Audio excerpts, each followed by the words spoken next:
ಈ ಫೈಲ್ಗಳನ್ನು ನೋಡುವಾಗ ಸಾವಿರಾರು ಫೈಲ್ಗಳು ಬರ್ತದೆ.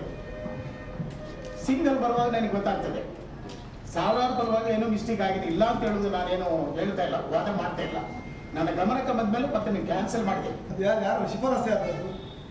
ಶಿಫಾರಸು ಯಾರಂತ ಗೊತ್ತಿಲ್ಲ ಸರ್. ಆ ನಂತರ ಗೊತ್ತಾಗಿದೆ. ಒಂದು ಲೈಟ್ ಗಮನಕ್ಕೆ ಲೈಟ್ ಹಾಕ್ಬೇಕಾದ್ರೆ ಕೌನ್ಸಿಲರ್ ಲೆಟರ್ ಕೊಡಿ ಹೇಳ್ತೀವಿ. ಹಾಗೆ ಇಷ್ಟು ದೊಡ್ಡ ಲೆಟರ್ ಇಲ್ಲದೆ ಒಂದು ನಿಮಿಷ ನೀವು ಯಾರ ಲೆಟರ್ ಯಾರ್ದಂತ ಕೇಳಿ. ಲೆಟರ್ ಯಾರ್ದಂತ ಹೇಳಿ. ಯಾರ್ದು ಲೆಟರ್ ಅದು? ನಿಮ್ಮ ಏಜೆಂಟ್, ನಿಮ್ಮ ಬೈಕಿಯವರ, ಸಾರ್ವಜನಿಕರು ಕೊಟ್ಟರೆ ನೀವು ನಮಗೆ ಕೊಡ್ತೀರಿ, ನಮ್ಮ ಗಮನಕ್ಕೆ ತರ್ತೀರಿ. ನಾನು ಹೇಳಿದ್ದಲ್ಲ, ನಂದು ನಮ್ಮ ಮಿಸ್ಟೇಕ್ ಆಗಿದೆ, ಇಲ್ಲ ಅಂತ ಹೇಳೋದಿಲ್ಲ. ಅದನ್ನ ಕ್ಯಾನ್ಸಲ್ ಮಾಡಿ ಇಮಿಡಿಯೇಟ್ಲಿ. ವ್ಯಕ್ತಿ ಯಾರಂತ ಹೇಳಿ, ಸಭೆ ಗಮನ ಅಂತ ಹೇಳಿ ಹೇಳಲಿಕ್ಕೆ ಯಾರು ಕೊಟ್ಟಿದ್ರು ನನಗೆ ಗೊತ್ತಿಲ್ಲ. ಫೈನಲ್ ಹೇಗೆ ಸೇರಿದೆ ಅಂತ ಹೇಳಿ ನಾನು ಟಿಕ್ ಮಾಡೋದು ಹೋಗಿದ್ದೆ. ಕಾಮಗಾರಿ 30 ರಿಂದ 40 ಲಕ್ಷ ಇಟ್ಟಿದ್ದಾರೆ. 5 ಲಕ್ಷ 2 ಲಕ್ಷ ಕಾಮಗಾರಿ ಹೀಗೆ ಕಮಿಷನರ್ ನ್ಯಾಯ ಕೊಡ್ಬೋದು ಆಲೋಚನೆ ಮಾಡಿದ್ದೀರಿ. ನೀವು ಒಂದು ಫೈಲ್ ಅಲ್ಲ, ಅದರಲ್ಲಿ 4 ಫೈಲಿಗೆ ನೀವು ಶಿಫಾರಸು ಮಾಡಿದ್ದೀರಿ, ಸಹಿ ಮಾಡಿದ್ದೀರಿ, ಮುಂದುವರೆದಿರಿ. ಮತ್ತೆ ಟೆಂಡರ್ ಅನ್ನು ತಲತುರಿಯಲ್ಲಿ ಕೆಲವು ಫಿಮೆಂಟ್ಸ್ ಆದ ನಂತರ ಟೆಂಡರ್ ಕರೀಲಿಕ್ಕೆ ನಿಮಗೆ ಅಧಿಕಾರ ಇಲ್ಲ. ಯಾಕೆಂದ್ರೆ ಅಧ್ಯಕ್ಷ ಉಪಾಧ್ಯಕ್ಷರ ಚುನಾವಣೆ ಘೋಷಣೆ ಆಗಿದೆ. ಆ ತಾರತುರಿಯಲ್ಲಿ ಅದರಲ್ಲಿ 26ಕ್ಕೆ ನೀವು ಟೆಂಡರ್ ಕರೆದಿದ್ದೀರಿ. ಟೆಂಡರ್ನ ಪತ್ರಿಕೆಯಲ್ಲಿ ಬಂದ ತಕ್ಷಣ ನಿಮ್ಮ ಗಮನಕ್ಕೆ ತಂದಾಗ ನೀವು ಗೊತ್ತಿಲ್ಲ ಅಂತ ಹೇಳಿದ್ರಿ.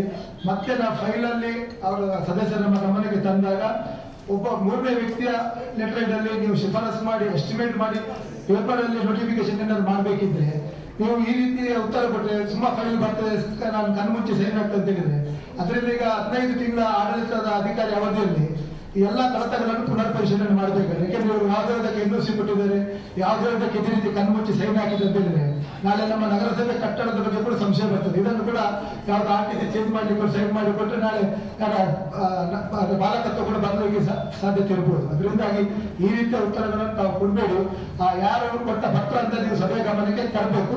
ಮತ್ತೆ ಒಂದು ವೇಳೆ ನಿಮ್ಮಿಂದ ತಪ್ಪಾಗಿದ್ರೆ ಇನ್ನು ಮುಂದಕ್ಕೆ ಆ ತಪ್ಪು ಮಾಡುದಿಲ್ಲ ಅಂತ ಸಭೆಯಲ್ಲಿ ಕ್ಷಮೆ ಯಾಚಿಸಬೇಕು. ಅದೇ ರೀತಿ ಆ ಪತ್ರವನ್ನು ಕ್ಯಾನ್ಸಲ್ ಮಾಡಬೇಕು. ಯಾರ ಹೇಳಿ ವಾರ್ಡಿನಲ್ಲಿ ಒಂದು 3ನೇ ವ್ಯಕ್ತಿಯು ಕಾಮಗಾರಿಯ ಬಗ್ಗೆ ಅವರ ಶಿಫಾರಸಿನ ಮೇರೆಗೆ ಕೊಟ್ಟಿದ್ದಾರೆ ಲೆಟರ್, ಅದರ ಅಡಿಯಲ್ಲಿ ನೀವು ಟೆಂಡರ್ ಪಾಸ್ ಮಾಡಿದ್ದೀರಿ. ನನ್ನ ಗಮನಕ್ಕೆ ಬರದೆ ಅದು ಹೇಗೆ ಮಾಡಿದ್ರಿ ನೀವು? ಹಾಗೂ ನಮ್ಮ ಇಂಜಿನಿಯರ್ ದಿವಾಕರ್ ಇದ್ದಾರೆ, ಎಸ್ಟಿಮೇಟ್ ಮಾಡಿ ನನ್ನ ಗಮನಕ್ಕೆ ಬರದೆ ಎಸ್ಟಿಮೇಟ್ ಮಾಡಿಕೊಂಡು ಹೋಗಿ ಟೆಂಡರ್ ಖರ್ಚಾಗಿದೆ. ಹೇಗೆ ಮಾಡಿದ್ರಿ? ಯಾವ ಇದರಲ್ಲಿ ಮಾಡಿದ್ರಿ ನೀವು? ನಿಮ್ಮ ಯಾರತ್ರ ಕೇಳಿ ಮಾಡಿದ್ರಿ? ನನ್ನ ಗಮನಕ್ಕೆ ಬಂದಿದೆ. ನಾನೀಗ ವಾರ್ಡ್ ಕೌನ್ಸಿಲರ್ ಅಲ್ಲಿದ್ದು. ನಿಮ್ಮ ಅಧಿಕಾರ ದುರ್ಬಳಕೆ ಮಾಡಿ ನೀವು ಇಂಥ ಎಲ್ಲ ಕೆಲಸ ಮಾಡ್ತೀರಲ್ಲ, ನಾವು ಎಂತ ಜನಗಳಿಗೆ ಉತ್ತರ ಕೊಡಬೇಕು? ಯಾವ ರೀತಿ ಉತ್ತರ ಕೊಡ್ಬೇಕು ಹೇಳಿ? ಎಲ್ಲ ಬಂದು ಎಲ್ಲ ಕೆಲಸ ಮಾಡ್ತಿದ್ದು ಇವತ್ತು ನನಗೆ ನೋಡಿ, ಇಂಜಿನಿಯರಿಗೆ ಗೊತ್ತಿಲ್ಲ. ಅವ್ರು ಹೇಳ್ತಾರೆ ಆಯ್ತು, ನಾನು ಕ್ಷಮೆ ಕೇಳ್ತೇನೆ. ಆಗಿದ್ದಲ್ಲಿ ಇದು ಕ್ಯಾನ್ಸಲ್ ಆಗಿದೆ. ಓಕೆ ಮಾಡಿ.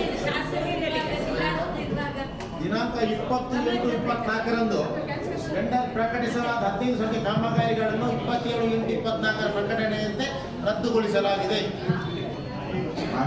ಒಂದು ನಿಮಿಷ ವಿಜಯಣ್ಣ ಅವರದ್ದು ಹರೀಶ್ ಅನ್ನೋದು ಇನ್ನೊಂದು ಕ್ವಶನ್ ಉಂಟು. ಒಂದು ನಿಮಿಷ ನಿಮ್ಗೆ ಅವಕಾಶ ಕೊಡ್ತೇವೆ.